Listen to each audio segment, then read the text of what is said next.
The Miami Dolphins have committed to a direction at head coach, and it gives us a chance to look at the players with expiring contracts and ask which ones would and would not make sense to be back.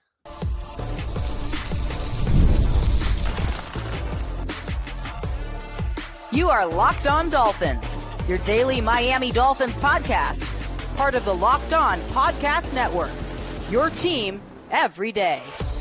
All right, Miami, welcome to another episode of Locked On Dolphins. It is your team every day here on the Locked On Network. I'm your host, Kyle Krabs, a lifelong Miami Dolphins fan, host of Locked On Dolphins, co-host of Locked On NFL Scouting, author of Touchdown Miami on Substack, NFL staff writer for A to Z Sports. Want to give a special welcome and shout out to our everydayers because it is your team every day.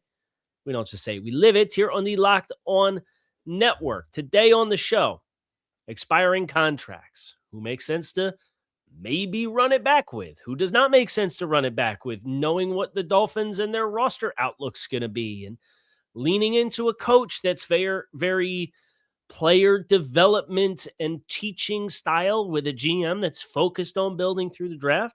There's some guys that probably won't make sense. Now, there are some guys that I think maybe are worth taking another hack at, bringing them back. We're going to look at that group. And John Eric Sullivan made a point to mention it with his introductory interview that he had with Travis Wingfield over the weekend. Was, the Dolphins have 30 unrestricted free agents. It's going to be a pretty expansive list of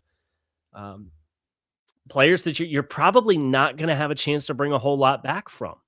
When they're already over the 51 cutoff for the offseason roster, thanks to some futures contracts. So the cap situation will not get any worse as far as the projection of it until we get into March and it's time to sign players. And go from there. But of course, there's movement and shaking that needs to happen to get cap compliant for the start of the league year. I want to start here, though, because it is a contrast that I think is worth noting. It was very eye-opening to me to hear John Eric Sullivan point out how many unrestricted free agent contracts the Dolphins have this year, 30. And then to go and contrast that to what the situation is in Green Bay. I want to read to you the unrestricted free agent list. There's some good players on this list for Green Bay. Quay Walker at linebacker, former first-round pick. Rasheed Walker was a seventh-round hit at offensive tackle as a starter at left tackle, 26 years old. Romeo Doubs, Sean Ryan, Kingsley Enagbare, Malik Willis, who they traded for 2 years into his rookie contract, John Fitzpatrick, a tight end, Nick Neiman, a special teams linebacker, and Christian Welch. That's it. For unrestricted free agents in Green Bay, they've got single-digit contracts that are expiring as unrestricted free agents. And I would guess the majority probably don't come back. Maybe they work things out with Romeo Doubs, but they've got a very robust wide receiver room. Rasheed Walker, we'll see. They're paying Aaron Banks. They've spent a lot of draft picks in the offensive line group. I'd expect that to be something that John Eric Sullivan brings with him to Miami, right? I don't think Miami's going to be able to play in this end of the pool in free agency in 2026. Maybe there's a splash. I would guess the most likely name on this list would be like Malik Willis, right? As the potential get out of jail free. That's probably a 2-year contract with 1 year of guarantees. And if it doesn't work out, then you're going to be bad and you can draft a guy anyway. Or maybe it does work out, but you don't want to commit a contract that you could still draft what could be a good quarterback group next year. And if it's good, then he's good. And you've caught lightning in a bottle, and it's the get out of jail free scenario with Tua Tagovailoa and what that contract situation looks like.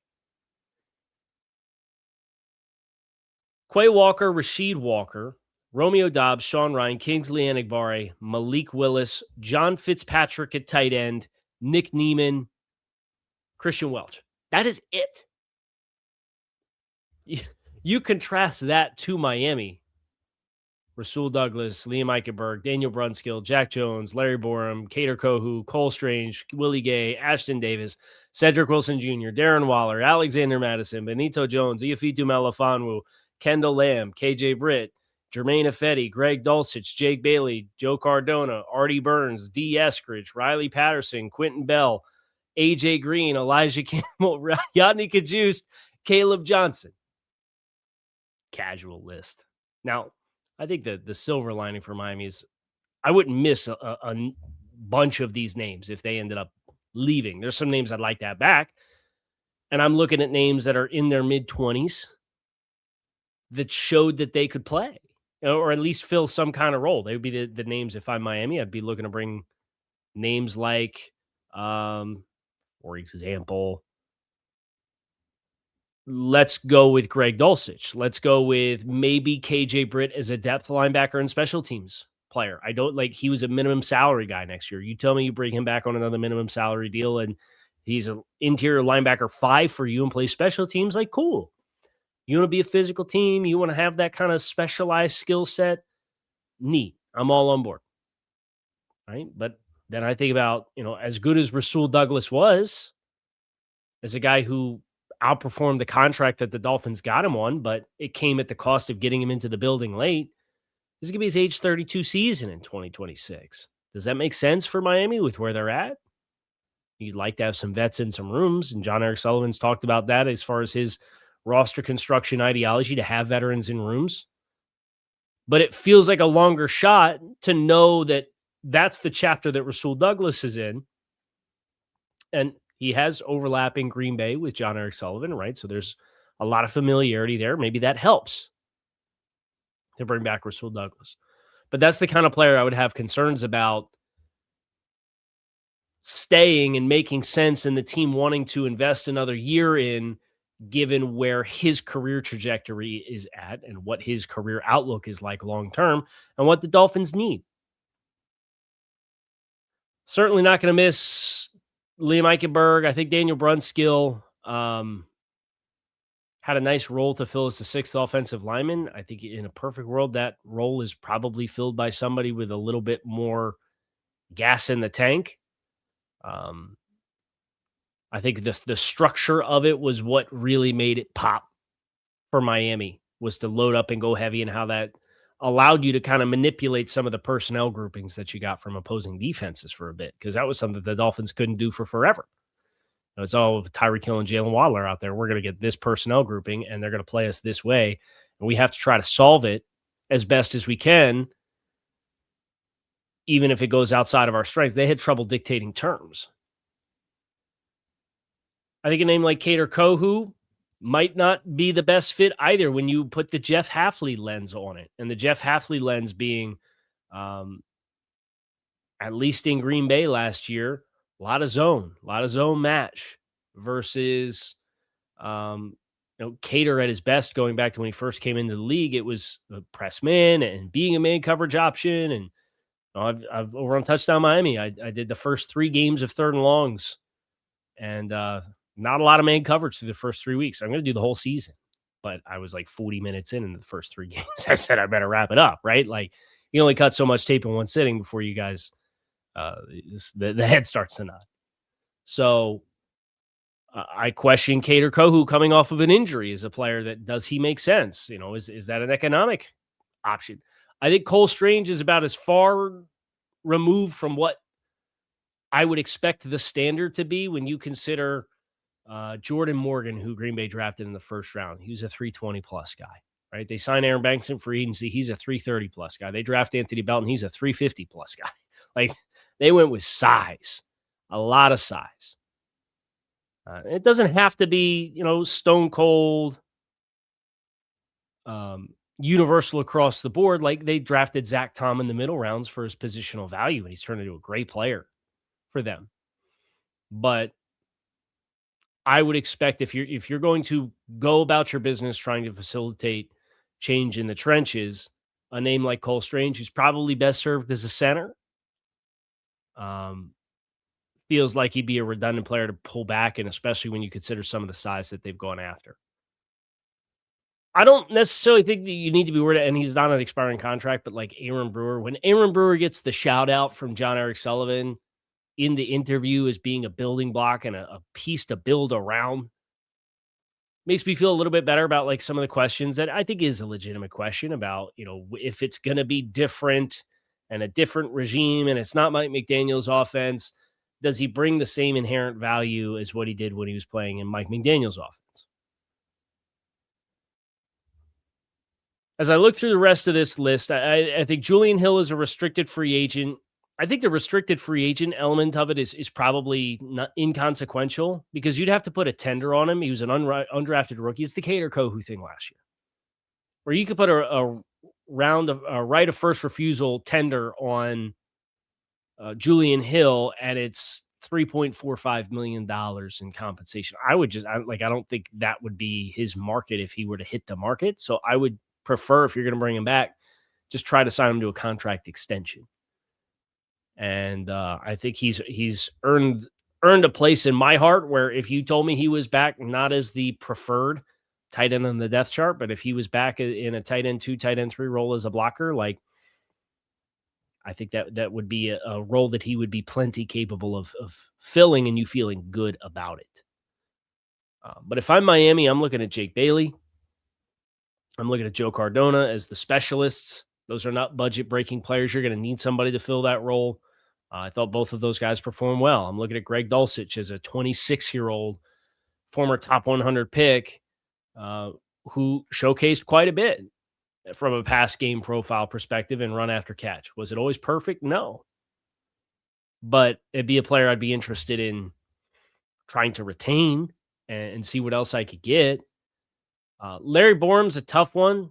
Probably going to come down to the cost. I think Larry Borum as a depth offensive lineman, if he was your 8th offensive lineman, knowing that he could play guard, I think he's 27 years. He's going to be his age 27 season. It's not like he's a super mature player. There's a runway there. He's worked with a lot of the guys on this line and in this unit. I think familiarity, continuity in the offensive line group, especially for guys that can be multiple and play different spots, moves the needle. He's played on both sides of the center. He's played inside and outside. I think the position flexibility there to be like, if he's going to set the floor of your offensive line group and like your top 8, you'd be receptive to bring a guy like that back. And I certainly think you saw what he looked like in a scheme that was a little bit more run heavy. I thought he settled in as a pass protector throughout the year until it was time to sit back down for Austin Jackson to go again. And for the dollars, you could probably very easily make the compelling case that if you brought back one of Larry Borum and Austin Jackson, who's in the last year of his contract going into this year, I'd probably just re-sign Larry Borum for a fraction of the cost and then try to swing high in the draft and get somebody that could play guard or tackle in the NFL draft in the first round or 2. So if I were going to set a group of 5 as we get ready to go to break, I'll set it on the other side of the break. I didn't realize I was 13 minutes in already. We're going to go to break. Come back. I'll set you a list of 5 names that, based off where the Dolphins are headed, some of the Packers standards that they've applied to their roster building, I'd be looking to run it back with again next year. That's next. Stick with us.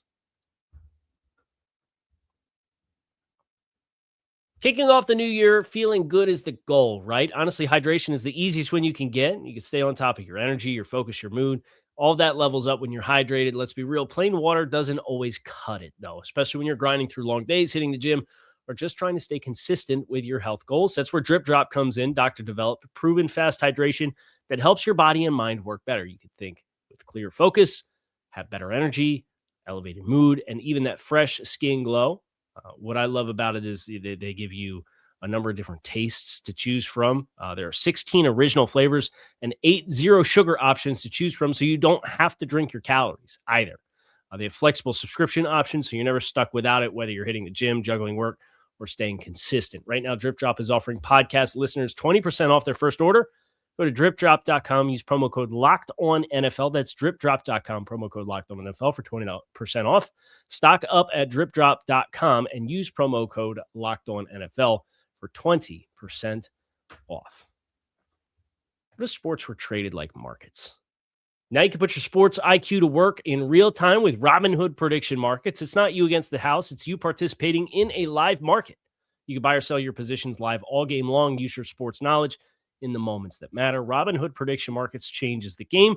It's people moving the action. So when momentum shifts, you can move with it. I always knew the game, but applying that in a new dynamic way is super exciting and fun. You could actually take part in a market that's live and powered by real people. You're no longer just a spectator. Play-by-play, you decide. Trade every play with Robinhood, now available in the U.S. Download the Robinhood app now to begin. Futures and cleared swaps trading involves significant risk and is not for everyone. Event contracts are offered by Robinhood Derivatives LLC, a registered futures commission merchant and swap firm. I am picking only five names that I'm going to run it back with as in from the unrestricted free agent. So I won't even put Julian Hill in that consideration because he's technically restricted free agent, but I don't think the restricted free agent tender is the way to go with Julian Hill. If I'm bringing back five, I'm bringing back Larry Borom. Probably would facilitate me moving on from Austin Jackson, and then with the understanding that Larry Borum's intended to be utility offensive lineman and not a starter. I'm bringing back, let's go with KJ Britt as a special teams linebacker type. I'm bringing back Greg Dulcich. I'm bringing back Jake Bailey. And I'm bringing back Joe Cardona, although you could talk me into Riley Patterson and finding a new long snapper if you wanted to as well. But that means I'm letting guys like Rasul Douglas and Daniel Brunskill and Jack Jones and Kader Kohou and Cole Strange and Willie Gay and Ashton Davis and Darren Waller and Alexander Madison and Benito Jones and Kendall Ham. We're saying goodbye. A lot of roster spots are going to be open, a lot of competition. Names that are not unrestricted free agents, but are restricted free agents or exclusive rights restricted free agents that the Dolphins could retain. Ethan Bonner is a name as an exclusive rights restricted free agent. You could tender him for its effectively minimum salary and be guaranteed to bring him back. He only has 2 years of tenure. That's probably a name you bring back for $1.075 million for a third year as a exclusive rights restricted free agent. I'm probably interested in... That's really it, because other than that, it's Cam Good as a right of first refusal. These are all $3.45 million for restricted free agent tenders for names like Cam Good, Matthew Butler, and Julian Hill. If I'm bringing them back, I'm trying to work on a non-tendered contract extension to keep those guys on the roster. Now, we do have a name on the OC front to watch, courtesy of Jonathan Jones of CBS Sports. And it's Brian Angelicchio, who is the tight ends coach and the passing game coordinator for the Minnesota Vikings.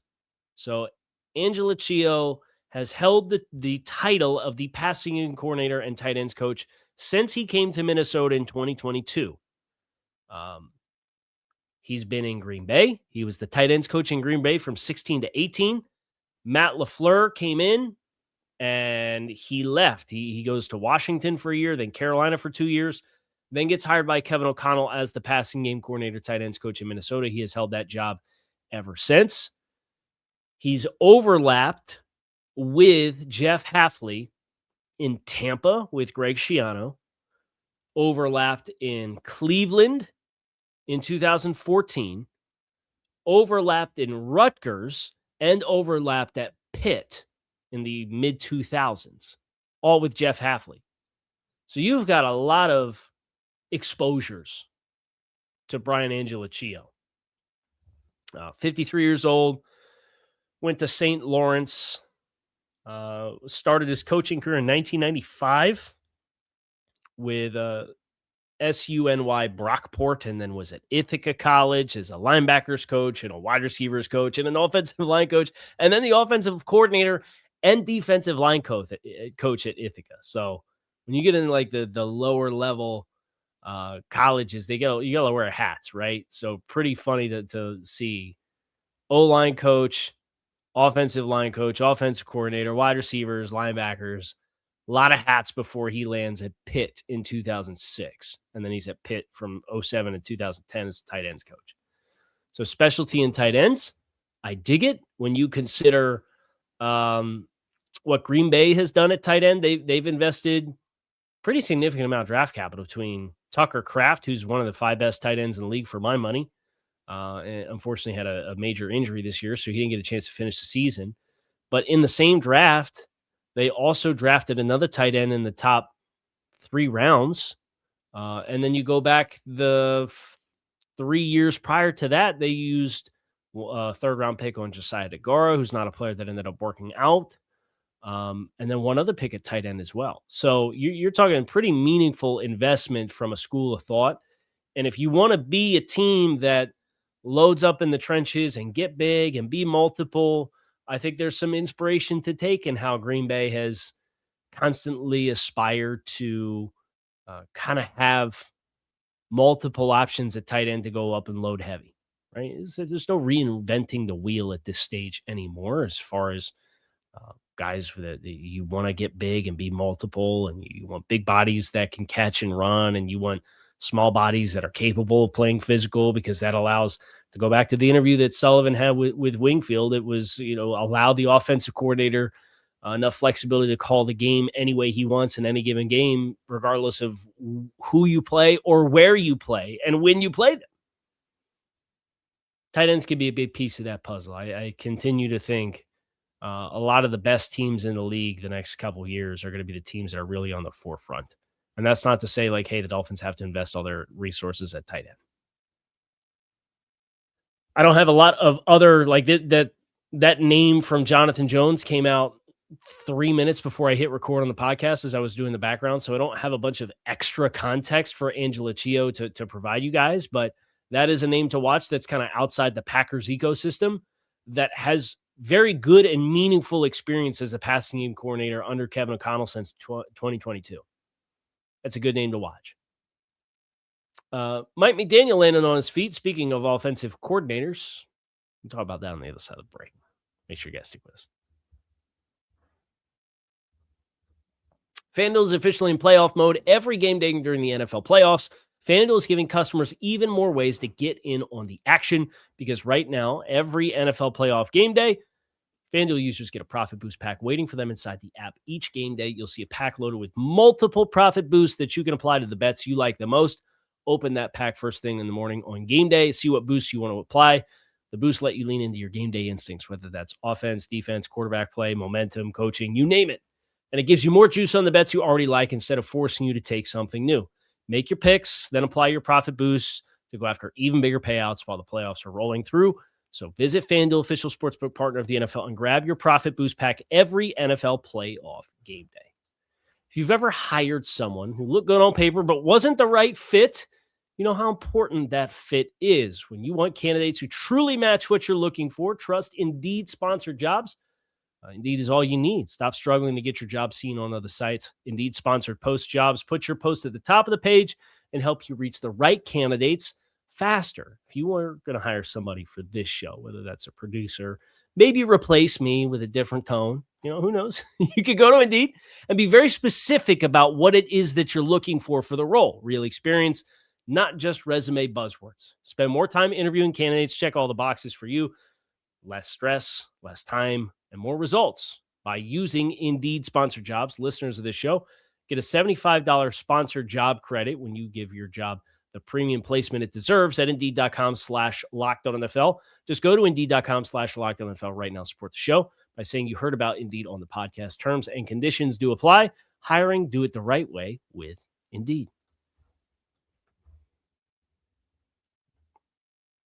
You can fire me up, by the way, about these Miami Hurricanes notices for the Senior Bowl that are trickling in throughout the course of the day today. Very fun, by the way, to have to plan your travel around this winter storm that's coming through a third of the country this weekend. So I'll be flying on Saturday to Pensacola and then driving over on Monday to kind of avoid the ice mess throughout the heart of the country. We now have Markel Bell, Keontae Scott, and Ruben Bain all accepting invites to the 2026 Senior Bowl. That is an awesome infusion of talent. I will be there all week next week at the Senior Bowl. So a little different recording setup for me. Schedule might be a little irregular because we got to work it around the practice schedule for the Senior Bowl on Tuesday, Wednesday, Thursday. But other than that, we're locked and loaded. We're ready to roll. Get the NFL draft stuff kicked off. And obviously, it's going to be a huge part of our offseason cycle and program here on Locked On Dolphins because of where this team is at and where this team is going and the probability of what this team's forecast from player personnel is going to look like this offseason. One thing that we do know, barring an unforeseen change, and the door was left open for a potential unforeseen change, the Dolphins are not going to have to wait very long to welcome Mike McDaniel back to Hard Rock Stadium. As things currently stand, Mike has accepted of the offensive coordinator positions that were available to him, the Chargers job. Jim Harbaugh, Justin Herbert, all the storylines. I don't care about the storylines. I think it's a sensible fit for Mike McDaniel to go somewhere with an offensive coach that can kind of reel him in a little bit, right? Like when Mike gets off the rails a little bit, Jim can hop on the microphone and he can talk him off the ledge and keep him on schedule. But it's going to be a very vital portion for Mike McDaniel to kind of showcase the things that were claimed throughout the 2025 season, that the offense that he built and constructed was limited by the personnel, namely at the quarterback position. That was the claim that we were getting through the NFL Network, folks, going back as early as week 3, when it became very abundantly clear that there was going to be self-preservation that was required with how the 2025 season played itself out. So Mike lands in LA with the Chargers. Unless he gets a head coaching job, I think the 2 jobs he's interviewed for head coaches that are still open, it includes Cleveland, but he pulled his name out of the Cleveland job, reportedly pulled his name out of the Cleveland job. I would probably rather be an OC with the Chargers than take the Cleveland job with their current situation anyway. So I don't blame him for that. The Ravens he's interviewed for, and then he also interviewed for the Raiders, which would have the number 1 overall pick. I don't think he's going to get either one of those jobs. I think the fact that the Adam Schefters and Ian Rappaports of the world went as far as to report that he had accepted the Chargers OC job probably tells you that he's not going to get any of those jobs either. But I do think that is a data point that's worth acknowledging when, like, if we're going to debate how things are going to play out with Jeff Hafley, and I don't know how things are going to play out with Jeff Hafley. I think it's very abundantly clear they made the hire from a player, personnel, and development and culture frame of mind. And I don't expect us to have tangible ways to measure that right off the jump. But what I do know is if Mike is cut loose and a third of the league is looking for head coaches and he doesn't get one, that probably is a good indicator that you made a right decision at this point in time to be starting fresh and new, regardless of whatever on-job experience he has as a head coach. If a third of the league is hiring and the candidate that you put into the waters floats downstream to the OC pool and takes a job there, you probably made the appropriate call. Because I'm sure that's everybody's worry. And I'm sure with Mike, I'm sure they'll have a productive offense with Mike McDaniel in LA with the Chargers. I wouldn't expect anything less because, again, like, of the exceptions that I took with Mike McDaniel, number 1 on the list was not the scheme stuff. There were passing game issues galore at times, but the run game stuff was really creative. It was the other things that I think made it the appropriate decision to make. And I think the rest of the league has kind of told you they agree with that, based on where these reports now have kind of the future indefinitely, barring an unforeseen change of circumstance. That's going to do it for us here today on Locked On Dolphins. It is your team every day. Appreciate you guys as always for checking out the show. Make it a great rest of your Wednesday. I'll be back to talk to you all again tomorrow. More Dolphins football talk coming your way. Hope to see you then. Go Fins.